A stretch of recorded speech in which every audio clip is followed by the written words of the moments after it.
नमस्कार। आज हम देवकीनंदन खत्री के बहुत ही मशहूर उपन्यास चंद्रकांता के कुछ हिस्सों पर एक गहरी नजर डालेंगे। हाँ, ये वो कहानी है जिसके लिए कहते हैं कि बहुत लोगों ने इसे पढ़ने के लिए हिंदी सीखी थी। बिल्कुल। तो आज हम यही समझने की कोशिश करेंगे कि आखिर इसकी कहानी में ऐसा क्या जादू था। हमारा मकसद सिर्फ कहानी को दोहराना नहीं है, बल्कि उस धोखे, उस चतुराई और रहस्य के जाल को खोलना है जो राजकुमार वीरेंद्र सिंह और राजकुमारी चंद्रकांता की प्रेम कहानी के चारों तरफ बुना गया था। और इस जाल के सबसे अहम किरदार थे अय्यार। बिल्कुल, हम इन अय्यारों की मतलब जासूस और भेष बदलने में माहिर लोगों की दिमागी दुनिया में उतरेंगे। हाँ, एक तरह से उस जमाने के स्पेशल एजेंट्स। तो चलिए इस शतरंज के खेल को समझने की कोशिश करते हैं, जहां हर मोहरा अपनी एक अलग चाल चलता है। और ये खेल शुरू होता है नौगढ़ के राजकुमार वीरेंद्र सिंह से। वो विजयगढ़ की राजकुमारी चंद्रकांता से प्यार करते हैं, लेकिन कहानी इतनी सीधी कैसे हो सकती है? मेरा मानना है कहानी का सबसे दिलचस्प पहलू सामने आता है अय्यारी। सही बात है। वीरेंद्र सिंह का दोस्त तेज सिंह सिर्फ एक दोस्त नहीं है, वो एक माहिर अय्यार है। और अय्यारी का मतलब सिर्फ भेष बदलना नहीं था, है ना? नहीं, बिल्कुल नहीं। ये एक पूरी कला है। इसमें जासूसी है, मनोविज्ञान है, थोड़ी बहुत केमिस्ट्री मतलब बेहोशी की दवाएं बनाना हाँ। और गजब की एक्टिंग भी शामिल है। ये लोग कहानी की दिशा तय करते हैं। मतलब ये सिर्फ जासूस नहीं, ये तो वन मैन आर्मी है। कह सकते हैं। तो तेज सिंह जो हैं, वो वीरेंद्र सिंह को तुरंत विजयगढ़ जाने से रोकते हैं। वो कहते हैं कि क्रूर सिंह ने हर तरफ अपने अय्यार, नाजिम अली और अहमद खां को तैनात कर दिया है और महल के चारों तरफ पहरा बहुत कड़ा है। अच्छा, तो ये एक बहुत स्मार्ट मूव था। बिल्कुल, तेज सिंह जानते थे कि ये एक दिमागी खेल है, ताकत का नहीं। वो कहते हैं पहले मैं अकेले जाकर हालात का जायजा लूंगा मतलब पहले दुश्मन की बिसात को समझना है। कि कौन से मोहरे कहाँ रखे हैं, फिर हम अपनी चाल चलेंगे। वो जल्दबाजी में कोई ऐसा कदम नहीं उठाना चाहते थे जिससे वो सीधे जाल में फंस जाएं। तो एक तरफ तेज सिंह ये सावधानी बरत रहे हैं, वहीं दूसरी तरफ विजयगढ़ में क्रूर सिंह एक बहुत बड़ी और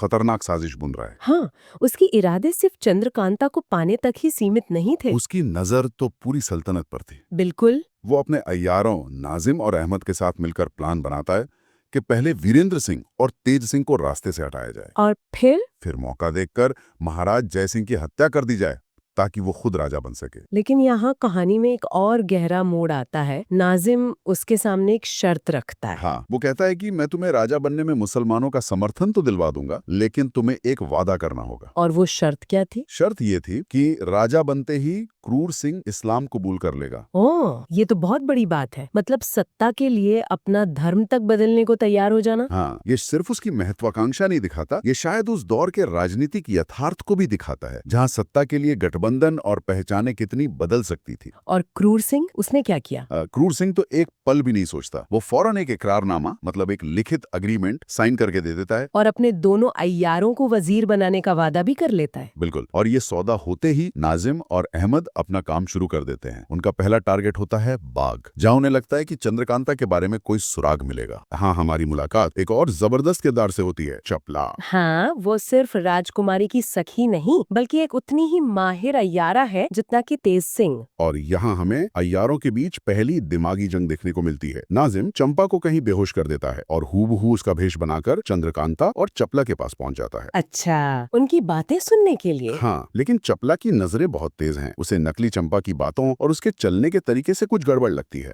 वो समझ जाती है कि ये कोई बहरूपिया है। बिल्कुल, और उसे पकड़ने का जो तरीका चपला अपनाती है वो कमाल का है। वो कोई लड़ाई झगड़ा नहीं करती। हाँ, तो वो क्या करते हैं? वो बस कान में तेज दर्द होने का नाटक करती है और नकली चंपा से कहती है, जरा मेरे कान में फूंक मार दो, शायद आराम मिल जाए। हाँ, क्या सीन होगा? जैसे ही नाजिम उसके कान के पास अपना चेहरा लाता है, छपला अपने कान में छिपाई एक पुड़िया से बेहोशी की दवा उसकी नाक पर झोंक देती है और एक पल में नाजिम बेहोश। कमाल है। लेकिन इसके बाद जो होता है वो चपला के किरदार का एक और पहलू दिखाता है। हाँ, वो नाजिम का असली चेहरा सबके सामने लाती है और उसे बाग के एक तहखाने में कैद कर देती है। और सिर्फ कैद ही नहीं करती, कोड़ों से उसकी पिटाई भी करवाती है। ये दिखाता है कि न्याय का पक्ष भी उतना ही कठोर हो सकता है। सही बात है। यहाँ अच्छा और बुरा की लाइनें बहुत धुंधली हैं। अपने लक्ष्य के लिए दोनों पक्ष किसी भी हद तक जा सकते हैं। बिल्कुल। तो एक तरफ ये चूहे बिल्ली का खेल चल रहा था और दूसरी तरफ तेज सिंह भी विजयगढ़ पहुंच चुके थे। हाँ, वो पहुंच तो गए, पर महल में घुसना नामुमकिन था। पहरा बहुत सख्त था। और यहाँ तेज सिंह अपनी अय्यारी का जौहर दिखाते हैं।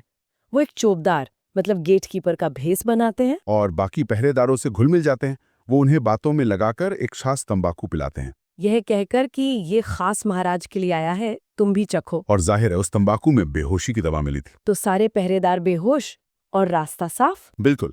इसके बाद वो महल के अंदर एक लौंडी यानी दासी केतकी को पकड़ते हैं, उसे बेहोश करके उसका भेष बनाते हैं और सीधे चंद्रकांता के कमरे में पहुंच जाते हैं, जहां उनकी मुलाकात चपला से होती है, जो पहले तो उन्हें पहचान नहीं पाती। हाँ, वो शक करती है, लेकिन जब तेज सिंह उसे वीरेंद्र सिंह की चिट्ठी देते हैं तब उसे यकीन होता है।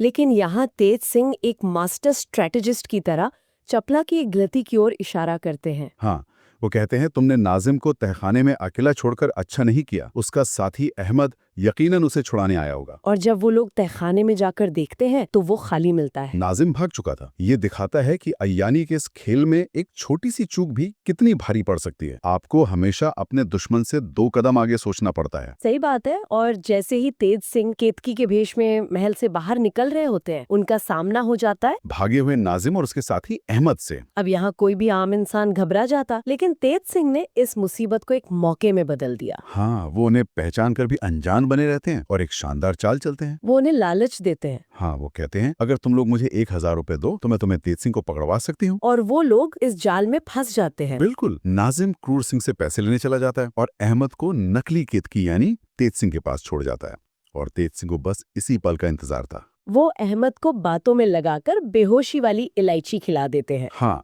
और जैसे ही अहमद बेहोश होता है, तेज सिंह उसे अपनी पीठ पर लादकर नौगढ़ की तरफ निकल पड़ते हैं। और उसे कैद करने की जगह भी कोई मामूली जेल नहीं है। नहीं, उसे एक गुप्त पहाड़ी को में कैद किया जाता है, जिसका दरवाजा एक पत्थर के शेर के मुंह में हाथ डालकर उसकी जबान खींचने पर खुलता है। वाह, यहीं से तिलिस्म का कॉन्सेप्ट शुरू होता है। बिल्कुल। तिलिस्म यानी एक जादुई या मैकेनिकल भूल भुलैया जिसे भेदना लगभग नामुमकिन हो। ये तिलिस्म ही चंद्रकांता की आत्मा है। ये दरवाजा सिर्फ एक जादुई पहेली नहीं है, ये उस दुनिया का परिचय है जहाँ लॉजिक और जादू साथ साथ चलते हैं। आज के जमाने का बायोमेट्रिक सिस्टम समझ लीजिए, बस थोड़ा ज्यादा नाटकीय। हाँ, कह सकते हैं। लेकिन कहानी में इसके बाद एक बहुत ही अंधेरा मोड़ आता है क्रूर सिंह के साथ। हाँ, क्रूर सिंह मंत्री पद पाने के लिए अपने ही पिता को जहर देकर मार डालता है। क्या, अपने पिता को? हाँ, लेकिन उसकी ये साजिश भी नाकाम हो जाती है। महाराज जयसिंह को उसकी करतूतों का पता चल जाता है और वो उसे और नाजिम को बुरी तरह पिटवाकर राज्य से बाहर निकाल देते हैं। अब क्रूर सिंह बेसहारा है, लेकिन हारा नहीं है। वो मदद मांगने पहुंचता है चुनारगढ़ के राजा शिवदत्त के पास, जो विजयगढ़ का पुराना दुश्मन है। बिल्कुल। वो शिवदत्त को चंद्रकांता की खूबसूरती और विजयगढ़ की दौलत का लालच देकर हमला करने के लिए उकसाता है। और शिवदत्त मान जाता है। हाँ, और वो अपनी मदद के लिए अपने 4 सबसे माहिर अय्यार और एक ज्योतिषी को उसके साथ भेज देता है। अब दुश्मनों की टीम पहले से कहीं ज्यादा बड़ी और खतरनाक हो चुकी है।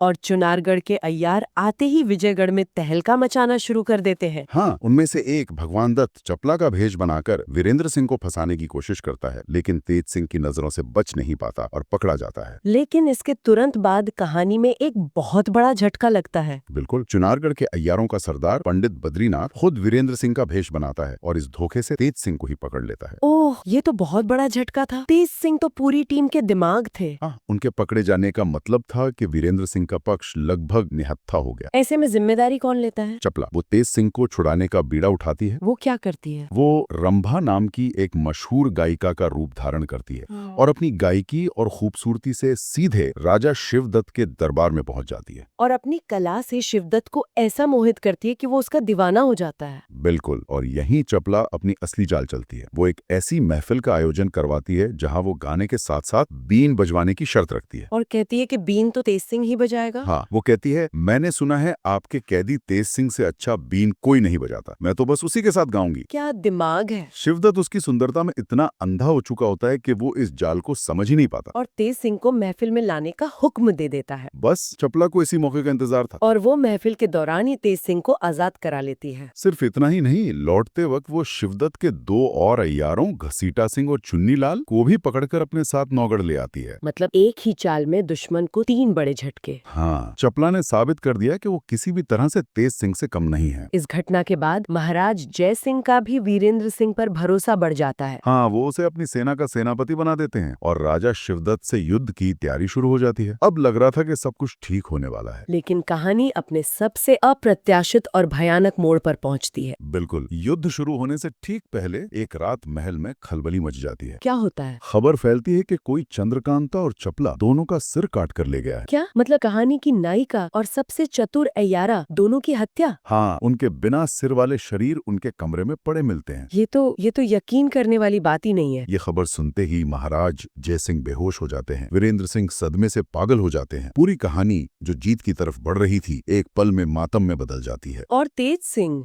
जब वीरेंद्र सिंह की ये हालत देखकर तेज सिंह भी हताश होकर आत्महत्या करने की कोशिश करते हैं, तभी एक रहस्यमयी आदमी जिसका पूरा शरीर सिंदूर से रंगा है, दीवार फांदकर अंदर आता है और उन्हें रोकता है। एक सिंदूर से रंगा आदमी? वो कौन था? कोई नहीं जानता। वो बस एक पहेली जैसी बात कहता है, ये सब धोखा है, लाशों को ध्यान से देखो, और फिर गायब हो जाता है। और यहीं पर ये किस्सा रुक जाता है एक ऐसे सवाल के साथ जो दिमाग को झकझोर कर रख दे। हाँ, क्या चंद्रकांता और चपला वाकई मर चुकी हैं? अगर ये धोखा है तो कैसा धोखा? और वो सिंदूरी इंसान कौन था? दोस्त या कोई नया दुश्मन? और ये जो कहानी को एक भयानक रहस्य पर छोड़ देना है, यही खत्री जी की सबसे बड़ी ताकत थी। उन्होंने क्लिफ हैंगर का इस्तेमाल इस हद तक किया कि हर अध्याय के अंत में पाठक अगले अध्याय के लिए तड़प उठता था। तो ये कहानी हमें एक ऐसे मोड़ पे छोड़ती है जहाँ रहस्य और जादू इतने उलझ गए हैं कि सच और वहम में फर्क करना मुश्किल है। बिल्कुल, और सोचने वाली बात यह है कि आज जब हमारे पास इतने स्पेशल इफेक्ट्स और तकनीक है, तब भी क्या हम ऐसी कहानी बना सकते हैं जो सिर्फ शब्दों के दम पर लोगों को इस कदर अपना दीवाना बना ले?